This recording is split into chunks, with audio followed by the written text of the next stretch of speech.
Hey guys, welcome back to our YouTube channel 1 2 Step. Today in this video, let's learn about how to fix your TikTok live stream when it is suspended. So let's get started. For that, let's get into TikTok app first. So here it is.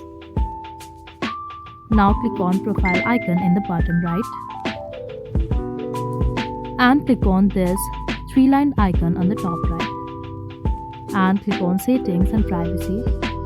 Scroll down and click on report a problem over here.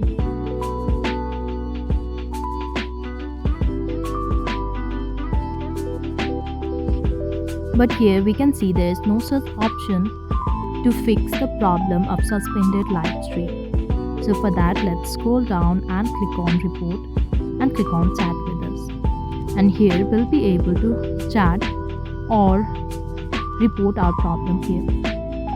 Now simply write your problem that you would like your suspended live stream to get back. Simply write your message here and send it. And if it is appropriate, you'll get a reply from TikTok help desk and the problem will finally be fixed. So that is all. I hope you liked the video. Please do like and subscribe. Thanks for watching.